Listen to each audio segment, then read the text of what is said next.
mais on faisait 1 milliard de vues sur Facebook. Il a ensuite cofondé, et il le fait encore aujourd'hui, Explore Media. Et on était aussi à une époque qui était un peu différente. Quand on parlait de sommes comme ça, c'était énorme, tu vois. C'était vraiment des levées, c'était phénoménal. C'était assez nouveau, et notamment en France, il y avait assez peu de gens qui faisaient ça. Et c'est là où on a eu un peu de chance aussi en termes de timing. Et en fait, vous étiez juste des merdes à l'époque, parce que vous n'êtes pas non plus des Non, professionnels non, de la vidéo, du montage, des machins. Vous avez un peu appris tout ça sur le tas.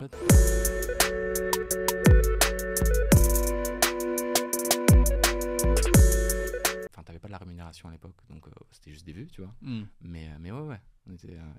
Et comment vous organisiez à l'époque pour faire des tournages C'était pas l'iPhone quand même, parce que non, c'était pas ouf. C'était un peu ça notre stratégie aussi là-dessus, c'était de dire qu'on tournait pas en fait. Et ce qu'on allait faire, c'est qu'on allait récupérer que du matériel gratuit. Et en fait, on allait contacter des marques, on demandait du matériel marketing, et elles étaient ravies parce qu'en fait, tu vas faire la promotion de leurs produits, et nous, ça nous faisait des super belles vidéos. Donc en fait, on tournait rien. On faisait juste du montage. On récupérait des vidéos qu'on allait monter. Et qu'est-ce qui a fait que dans la manière de monter ce matériel marketing qui vous était fourni, qu'est-ce qui a fait que ça a fonctionné, que ça a pris sur Facebook ? Je pense qu'on a assez tôt, maintenant ça paraît un peu être une évidence et tout le monde est un peu câblé comme ça, mais se dire que faut faire une bonne accroche, faut faire le fameux scroll stopper. Exactement, tu vois que t'as un bon hook, une bonne accroche, et que que ta vidéo soit dynamique, et prendre conscience que t'es sur une plateforme où les gens n'ont pas forcément le temps en fait, et ils sont à un scroll d'avoir un contenu, et ils viennent de voir passer potentiellement 20 contenus, il y a le tien qui tombe au milieu, comment tu fais pour qu'ils s'arrêtent sur le tien? Et ça, c'est quelque chose qu'on a fait assez tôt, et sur lequel on s'est concentré assez tôt. Et je pense que ça, combiné au fait que tu avais l'algorithme qui était assez clément, la concurrence qui n'était pas trop là, on a pu, qui n'était pas encore présente, on a été assez précurseurs là-dessus, ce qui nous a permis, je pense, de grossir aussi assez vite, et avec des moyens ultra limités, quoi. Ça t'a apporté quelque chose d'avoir ta première partie de carrière dans l'IT, l'informatique, même tes diplômes plutôt sciences, Est-ce qu'il y a une petite notion scientifique dans la manière dont vous abordez les sujets, dont vous abordiez déjà les sujets au démarrage ? Ouais, en fait, pour moi, il y a deux choses que ça m'a vraiment appris. La première, c'est apprendre à apprendre, et vraiment ce truc où être capable d'apprendre, de plonger sur un sujet, c'est quelque chose que j'ai vraiment gardé, et ça grande curiosité aussi. Et ça m'amuse énormément. Ouais, complètement. Et ça m'amuse énormément, et passer beaucoup de temps sur un sujet, comprendre et aller à fond. Typiquement, tu as un nouveau réseau social qui sort, essayer de comprendre comment il marche, quels sont les bons contenus, les mauvais contenus, analyser de la data, enfin tout ça. Et ce côté un peu là, cette compréhension-là, moi, ça m'a toujours beaucoup amusé. Et la deuxième chose, et c'est en fait, c'est ça, c'est un peu cette data, mais même si dans les faits, tout ce que j'ai pu étudier, ça m'a pas servi, mais j'ai gardé cette envie. C'est un cheminement peut-être intellectuel, c'est une mécanique qui te permet que tu peux appliquer à n'importe quoi. C'est ça, et ce truc de dire qu'on fait de l'A/B test, et qu'en fait c'est les chiffres qui prévalent et non pas ce que tu penses, et que tu vois, tu testes, t'envoies 3 vidéos, et ce qui prévaut, c'est ok, quels sont les chiffres, quelle est la rétention, quel est ton niveau d'accroche, quel est ton taux d'engagement, et c'est pas ce que tu penses, quoi. Ouais, bien sûr. Comment vous répartissiez les rôles avec Jérémy ? Vous faisiez un peu la même chose ? Vous faisiez peut-être tous les deux du montage ? À l'époque, c'était une innovation organisé par jour, non, c'est moi qui faisais toute la partie montage. Jérémy était encore sur la partie vraiment e-commerce. Et quand une innovation par jour a commencé à grossir, lui a fait la partie, on va dire, toute la partie régie publicitaire, et aller essayer de contacter des marques. Lui, c'est le vendeur.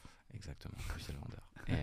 Et voilà, aller contacter des marques et faire tout ça. Et moi, j'étais vraiment plus sur la prod. Et assez rapidement, on avait du coup Clément aussi qui était là, qui est encore avec nous aujourd'hui, et qui était la troisième personne avec nous au tout début de l'aventure, et qui travaille aussi avec Jérémy sur la partie e-commerce.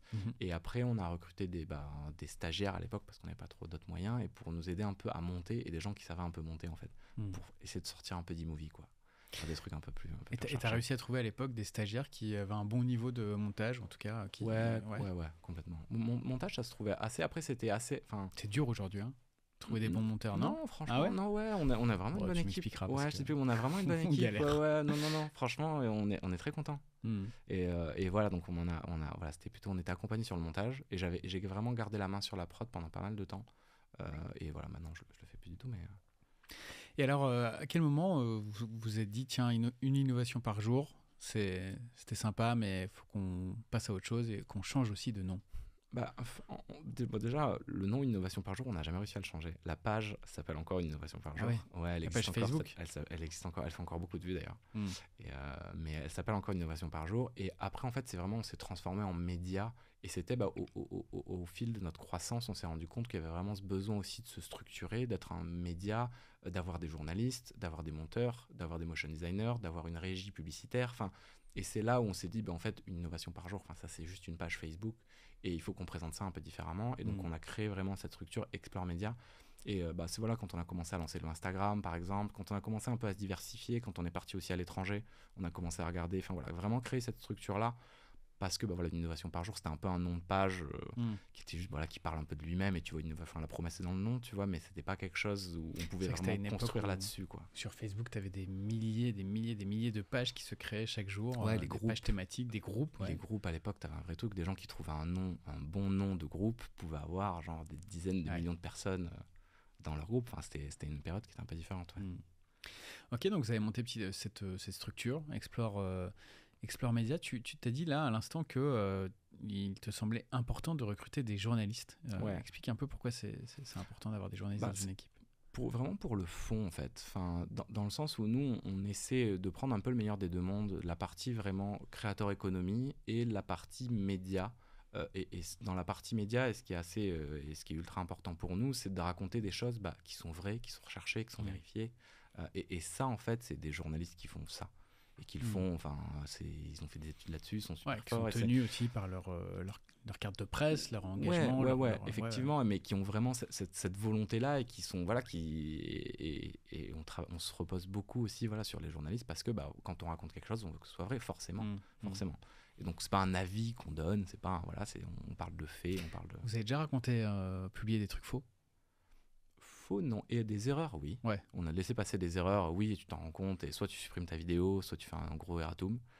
Et ça, c'est un peu quand tu te rends compte de ça, quand on t'envoie un message, mais attends, il y a ça qui passe dans la vidéo, t'as un petit walker, tu vois. Là, ça nous arrive maintenant vraiment, vraiment beaucoup moins. Là, les seules erreurs qui vont passer, en tout cas de ce dont je suis au courant, c'est plutôt des fautes, tu vois, des fautes de frappe qui passent. Voilà, c'est déjà même ça. Ça te rend dingo ? Ouais, forcément. Quand c'est sorti, c'est déjà vu par 100 000 personnes, et t'as une grosse faute de frappe. Tu fais quoi ? Je supprime. En plus, tu sais que les plateformes n'aiment pas trop quand tu supprimes des trucs. Donc t'es un peu tiraillé. T'as ce truc-là, un peu, tu mets un commentaire que tu vas épingler. T'as un peu ce truc-là, mais on en fait vraiment de moins en moins. Tu peux épingler, parce que sur quelle plateforme tu peux épingler des commentaires ? Sur beaucoup, YouTube, tu peux épingler. YouTube, Insta, tu peux pas. Insta, je sais pas si tu peux. LinkedIn, tu peux plus non plus. TikTok, tu peux épingler. Snap, t'as pas de commentaires. C'est ça. Ou là dans la description ou dans le titre, tu mets ton erratum. Mais ça, oui, forcément, des erreurs factuelles, non. Et ça, c'est vraiment, et nous, c'est un peu aussi notre cœur de métier. Tu vois, on fait vraiment de l'éducation, on essaie de transmettre aussi du savoir. Et c'est pour ça qu'on est aussi tenu à cette vraie rigueur-là, quoi. Que ce qu'on raconte, c'est vrai, c'est sourcé, c'est vérifié. Et comment tu choisis tes sujets ? Comment vous choisissez vos sujets ? J'imagine que vous êtes une conf de rédac, comme un média prédit. Exactement. Et tu vas avoir deux confs de rédac. Tu as une conf de rédac sur les contenus courts, donc le short, et une conf de rédac sur les contenus, on va dire, longs. Et en fait, c'est sur... c'est vraiment deux confs de rédac différentes. Parce que c'est deux équipes différentes. Et comment tu t'assures que la personne qui fait les contenus longs, qu'il n'y ait pas de doublons dans les sujets ? Honnêtement, parce qu'on produit pas assez et on s'en rendrait compte. C'est vraiment immédiat, tout le monde sait sur quoi ses collègues travaillent. On sait tous qui travaille sur quoi en ce moment. Donc voilà, il y a ça. Mais par contre, tu as des ponts qui se font. C'est-à-dire que tu as une vidéo longue qui est créée sur un sujet, il peut être récupéré par l'équipe du cours pour le réadapter en 1 minute pour aller sur les plateformes verticales. Alors pourquoi tu n'as pas une seule et même équipe ? Parce que c'est pas exactement la même chose, c'est pas exactement la même typologie de narration, le court et le long, et en fait même on a quelque chose d'un peu, même en fait si je vais encore un peu plus loin, on a YouTube, on a une équipe YouTube, on a une équipe Snapchat, et on a une équipe verticale. Le vertical maintenant c'est devenu beaucoup plus simple parce que de par l'impulsion de TikTok, l'algorithme pour toi, et ce format 9/16e, moins d'1 minute, avec où il faut une bonne accroche, un truc assez rythmé, ça s'est répandu un peu partout. Et donc maintenant, si tu produis sur TikTok, ce que tu produis sur TikTok, tu peux l'envoyer sur Insta, sur Facebook en Reel, sur YouTube Short, sur maintenant ta Snapchat, ta Spotlight, tu peux vraiment l'envoyer partout. Donc maintenant, c'est un peu plus simple à gérer. Et après, tu as YouTube qui est une narration encore différente. C'est un peu plus long. On produit YouTube, on produit un gros contenu par semaine. Donc, c'est entre 8 et on va dire 8-12 minutes. Et là, c'est encore une autre narration, en fait. Tu prends le temps l'exposition au contenu n'est pas faite de la même façon. C'est-à-dire sur YouTube, en fait, tu choisis de regarder ce contenu-là. Et souvent, en fait, tu ouvres ton YouTube quand tu as un peu plus de temps. Tu ouvres rarement un YouTube pour 2 minutes ou 3 minutes où tu es debout dans le métro et tu vas scroller. Enfin, c'est moins un usage. Tu ouvres ton YouTube et tu utilises ton YouTube quand tu as un peu plus de temps. Alors là, on commence limite presque à parler des algos, mais juste avant ça, sur le choix des sujets, c'est-à-dire qu'il y a des sujets qui méritent vraiment un traitement long, donc on va les mettre sur YouTube, et d'autres, tu dis qu'en moins d'une minute, ça peut être plié. C'est aussi, même dans l'écriture des sujets, j'imagine que ça demande des ressorts, des compétences un peu différentes, et c'est comme ça que vous avez construit les équipes, c'est ça ? Complètement, et c'est rythmique, et en fait, le savoir-faire n'est pas le même, en fait. Et raconter une histoire en 1 minute et en 8-10 minutes, c'est pas du tout la même chose. Et tu as des gens qui sont très forts d'un côté, d'autres très forts de l'autre. Tu as aussi des gens qui sont capables de faire les deux. Mais on a vraiment spécialisé là-dessus parce que c'est un peu différent. Alors comment on fabrique une bonne histoire en 1 minute ? C'est quoi la secret sauce d'Explorer Media ? C'est pas notre secret sauce. Honnêtement, maintenant, c'est quand même assez... Voilà, tout le monde a un peu conscience de ces choses-là, tu vois. Mais moi, je parlais d'accroche, ce scroll stopper dont tu as parlé aussi. C'est ça, l'idée initiale, c'est vraiment ça. Parce que la façon dont sont construits maintenant les réseaux sociaux, c'est on te propose du contenu. C'est pas toi qui vas le choisir. Et en fait, tu es dans un gros fil pour toi, un scroll infini. Et il faut faire que les gens s'arrêtent sur ton contenu et pas sur celui d'avant ou celui d'après. Et j'imagine que ça démarre aussi avec le choix du sujet. Parce que tous les sujets... Est-ce que tu peux vraiment rendre n'importe quel sujet science ou technique ultra cool et intelligible en moins d'1 minute ? Beaucoup, franchement beaucoup. Okay. Ouais, vraiment énorme. Après, ça demande de se creuser la tête, mais beaucoup. On arrive... Après, tu en as certains, et nous, la façon dont on fonctionne, c'est on sélectionne déjà les bons sujets. Donc les sujets où on se dit, les gens ont envie de les traiter, c'est les propositions un peu des journalistes, ce sujet il pourrait être cool, celui-là pourrait être cool, celui-là pourrait être cool, et ensuite là-dedans on fait ce choix, lequel pourrait potentiellement mieux marcher, ou au vu un peu de je sais pas, on va dire de la ligne éditoriale de la semaine, voilà ce qu'on a posté, celui-là ça intégrerait bien parce qu'on n'a pas trop traité ce type de sujet là, voilà. Et tu parlais de science, effectivement, la science on en fait, et c'est des choses qu'on fait, mais c'est pas du tout, on fait aussi beaucoup d'autres choses, et on fait sciences techniques, mais c'était historique, et maintenant on va faire un peu de la géopolitique, de l'histoire, potentiellement de la politique, et tout ce qui est, on va faire vraiment des sujets qui touchent un peu pas à l'intelligence, mais l'idée c'est d'apprendre quelque chose. Tu regardes un contenu Expert Media, tu ressors avec une petite connaissance. Ouais, j'aime bien parler de smart content, c'est un peu ça. Exactement. C'est un peu ça. À la base, on avait aussi un truc, on éditait smart content for curious people. Ouais. On l'a jamais utilisé, mais ce truc-là de smart content, c'est assez. Non, mais qui se distingue peut-être des contenus qui sont eux purement humoristiques ou divertissants, qui sont certes très agréables à regarder, très cool, et on en regarde tous et on prend tous beaucoup de plaisir à les regarder. Mais ça t'apporte pas forcément une connaissance sur un sujet. Voilà. Nous, on divise, après c'est nous, cette vision-là, on divise beaucoup en 3 grandes parties. Tu as la news, tu as le divertissement, mais qui est extrêmement large, le divertissement, tu as vraiment de tout. Et tu as cette partie, on va dire, un peu plus éducative. Mais éducatif aussi, c'est vraiment, c'est très très large. Il y a plein de choses qui rentrent dedans.